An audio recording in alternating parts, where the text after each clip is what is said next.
प्रेमिका और प्रेमी की खौफनाक रात। रोहन और प्रिया एक दूसरे से बहुत प्यार करते थे, लेकिन रोहन को रोमांच, एडवेंचर बहुत पसंद था। एक सर्द रात जब शहर सो रहा था, रोहन ने प्रिया को एक डरावनी जगह पर जाने का प्रस्ताव दिया। शहर के बाहरी इलाके में स्थित वीरान हवेली, जिसके बारे में कई खौफनाक कहानियां मशहूर थीं। प्रिया डर रही थी। रोहन, वहां मत जाओ, सब कहते हैं कि वह हवेली शापित है। रोहन हंसा। प्रिया, तुम भी कैसी बातें कर रही हो? यह सब मनगढ़ंत कहानियां हैं। हम बस देखेंगे और वापस आ जाएंगे। रोहन के कहने पर रात के ठीक 12 बजे वे दोनों अपनी बाइक से हवेली पहुंचे। हवेली के अंदर का अंधेरा। हवेली पुरानी थी, उसकी खिड़कियां टूटी हुई थीं और दरवाजे हवा से चरमरा रहे थे। जैसे ही उन्होंने मुख्य हॉल में कदम रखा, एक अजीब सी ठंडी हवा का झोंका आया, जिससे उनकी रीढ़ की हड्डी में सिहरन दौड़ गई। देखो प्रिया, यहाँ कोई नहीं है, रोहन ने हिम्मत दिखाते हुए कहा।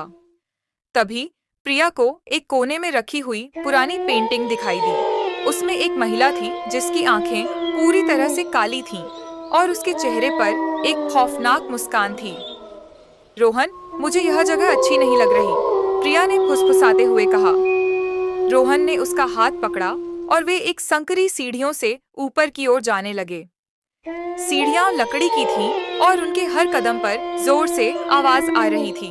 परछाई और फुसफुसाहट। ऊपर एक कमरा था जो बहुत ही ज्यादा अंधेरा था। जैसे ही रोहन ने टॉर्च ऑन की, उन्हें कमरे के बीचों बीच जमीन पर खून के सूखे हुए धब्बे दिखाई दिए। तभी रोहन को ऐसा लगा जैसे कोई उनके ठीक पीछे खड़ा है। उसने पलटकर देखा, लेकिन वहां कोई नहीं था। क्या हुआ रोहन? प्रिया ने पूछा।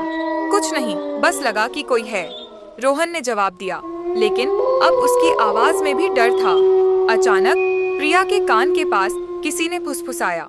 आवाज इतनी धीमी थी कि वह समझ नहीं पाई, पर वह इतनी डरावनी थी कि उसका दिल तेजी से धड़कने लगा। चलो रोहन, यहाँ से चलते हैं, प्रिया चिल्लाई। इससे पहले कि वे मुड़ पाते, कमरे के कोने में रखी एक पुरानी घड़ी जोर जोर से बजने लगी। हालांकि वह रुकी हुई थी। रोहन की गलती, जब घड़ी की आवाज रुकी तो उन्हें हॉल से नीचे पैरों की आवाज सुनाई दी। आवाज ऐसी थी जैसे कोई भारी भरकम चीज घिसटती हुई ऊपर आ रही हो। रोहन ने दरवाजा बंद करने की कोशिश की, लेकिन दरवाजा अंदर से लॉक नहीं हो रहा था। भागो! रोहन चीखा और उसने प्रिया का हाथ पकड़ा। वे उसी तेजी से सीढ़ियां उतरने लगे।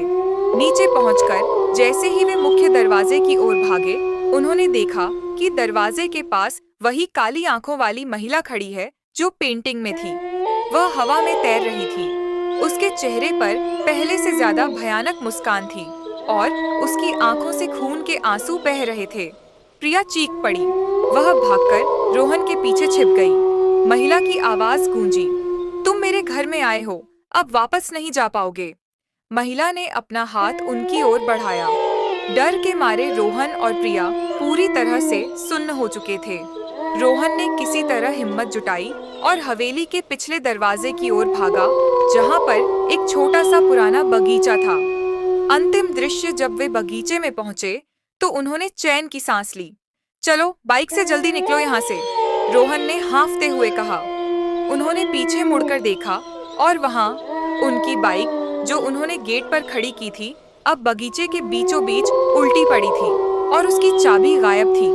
तभी प्रिया को रोहन के कंधे पर किसी के ठंडे हाथ का स्पर्श महसूस हुआ। उसने डर से अपनी आंखें बंद कर ली। रोहन ने कांपते हुए अपने कंधे पर हाथ रखा। उसका हाथ छूते ही रोहन के मुंह से जोरदार चीख निकली। उसने देखा कि उसके कंधे पर जो हाथ था वह प्रिया का नहीं था। वह भयानक रूप से लंबा और पतला, सड़ी हुई खाल वाला किसी बुजुर्ग महिला का हाथ था।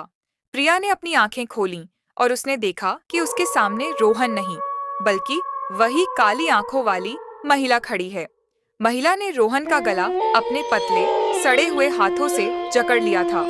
रोहन छटपटा रहा था, लेकिन वह महिला इतनी शक्तिशाली थी कि वह हिल भी नहीं पा रहा था। महिला ने प्रिया की तरफ देखा और आखिरी बार फुसफुसाया, प्रेमियों को एक साथ मरना चाहिए।